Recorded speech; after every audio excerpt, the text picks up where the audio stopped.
algo saca.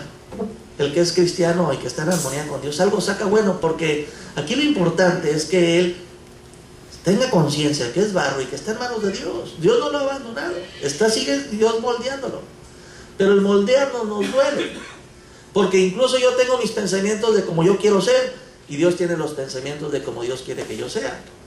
Y los pensamientos de Dios son muy distintos a mi plan, a mi meta, porque mis metas que yo tengo son temporales, son pasajeras, y las metas que Dios tiene son eternas. Es así de diferencia, de inmensidad de distancia, es el plan que yo tengo y el plan que Dios tiene. No sé si se acuerdan ustedes, gracias hermana, Dios te va a bendecir con tesoros en el cielo porque le trajiste agua a un hijo de Dios.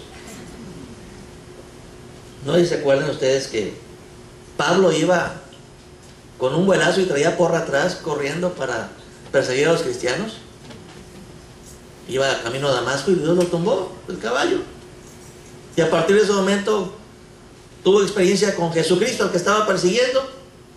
Y luego se fue todo cieguito, todo atarantado ahí a que oraran por él. Y a partir de ahí empezó a predicar a Cristo. En un día. Bueno, fueron 3. Murió ese Pablo que iba en el caballo. No eligió Pablo, no tenía planes de conocer a Cristo, Pablo no se imaginó que iba en un viernes lo que iba a hacer el lunes, y Pablo era otro. Entonces, todas las cosas no son tan predecibles, pero lo que sí tenía Dios de planes para Pablo era hacerlo a imagen de su Hijo Jesucristo, algo mucho mayor que lo que Pablo hubiera alcanzado en la religión judía como fariseo que era. Dice el verso 29, porque los que antes conoció, también los predestinó para que fuesen hechos conformes a la imagen de su Hijo, para que Él sea el primogénito entre muchos hermanos. Muchas de las veces, la primera cosa que Dios quiere que aprendamos cuando pasamos por diversas pruebas es la paciencia. Eso lo dice Santiago. Dios pide a Dios sabiduría, Señor. Sabiduría es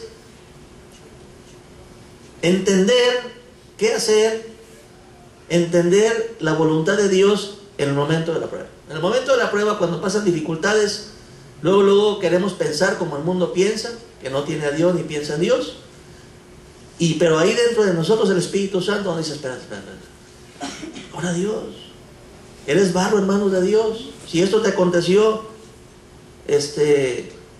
pídele a Dios dirección. No hagas nada por tu propia cuenta. Y entonces tienes que pedir sabiduría. Pero mientras Dios te da la sabiduría, que se la da a todos de manera generosa, lo primero que produce la cercanía, el invocar a Dios en la prueba es, Señor, dame paciencia, porque estoy desesperado, porque no sé cómo hacerle, y empieza, porque hay una lucha interior entre el hombre viejo y el hombre nuevo. Pero la meta que Dios tiene es que vayas teniendo cada vez más las cualidades de Jesús en tu andar aquí en la tierra. Que vayas teniendo cada vez más cualidades, la paciencia, la paz, la bondad, la generosidad, el dominio propio. Cada una de las cualidades que son fruto del Espíritu Santo Dios, ese es el plan perfecto de Dios, porque Él quiere que haya muchos como Jesús y que Él sea el primogénito entre muchos hermanos. A ese nivel nos quiere llevar Dios. Todo lo temporal Dios lo está usando para sus fines eternos. Y eso a veces en el momento se nos olvida. Y somos humanos. Yo no digo que no tengamos de repente momentos de que nos desesperemos y todo. Pero tiene uno que humillarse y decir, Señor, ayúdame. Ayúdame, ayúdame a entender cuál es el propósito que tú tienes para esta dificultad o esta prueba. ¿Qué me quieres enseñar, Señor?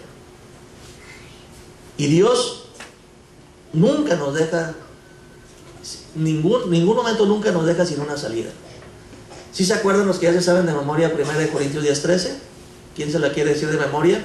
¿Cuáles de las citas que aprendimos? ¿No? ¿Gerardo?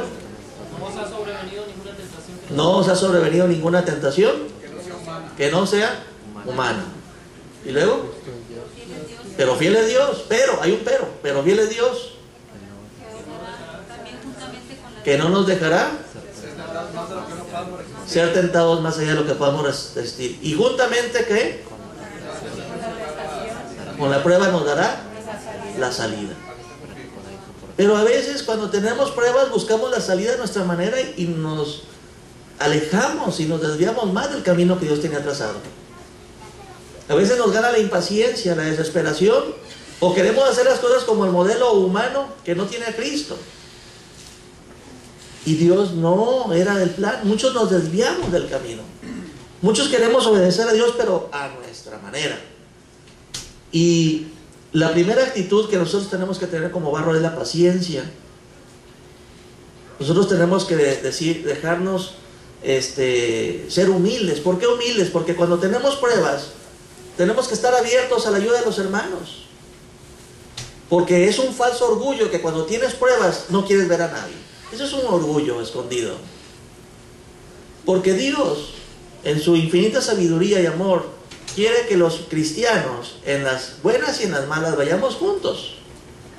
Y quiere que vayamos en las buenas y en las malas porque Dios, además de sus manos maravillosas, usa instrumentos de bendición. Y usa hermanos. Usa a tu hermano, a veces al que menos te esperas, Dios lo usa. Entonces nosotros cuando tenemos pruebas o dificultades, no nos debemos de cerrar en nosotros mismos, sino tenemos que abrirnos y cuando nos digan, ¿cómo estás, hermano? ¿Bendecido, hermano? No, di la verdad. Sí estoy bendecido, pero fíjate que estoy pasando por pruebas, dificultades. Hay un ogro que no se quiere aplacar ahí en la casa. Y te pregunto, ¿y es la suegra? No, soy yo. Ha andado con un genio. Ando mal. Tiene uno que ser humilde porque es un proceso natural en el cristiano estar para diversas pruebas, porque es la manera como Dios utiliza. Porque aunque no viene ahí la ilustración, está en la rueda, está el barro, está en las manos del alfarero, pero también está a un lado un horno. Tiene que haber un horno, porque si no, ¿de qué manera se cose el barro? Y el horno son las pruebas y tribulaciones que pasamos los seres humanos y también los cristianos. Ahora, lo interesante de esto es que el barro es tierra, es polvo.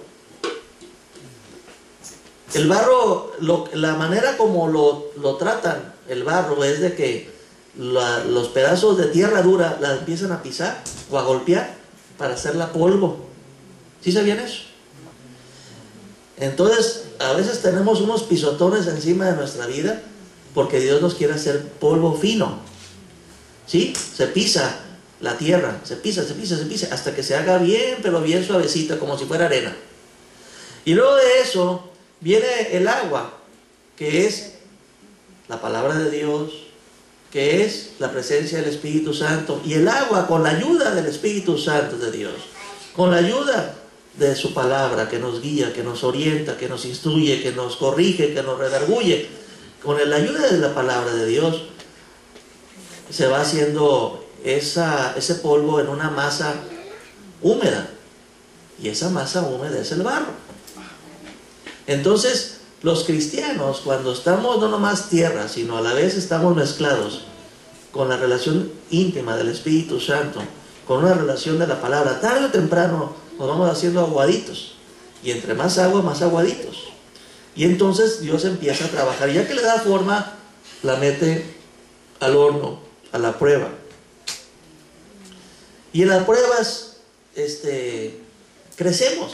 Las pruebas no son para ponerte a prueba. Déjame ver, a ver si calificaste. Te reprobé, reprobado.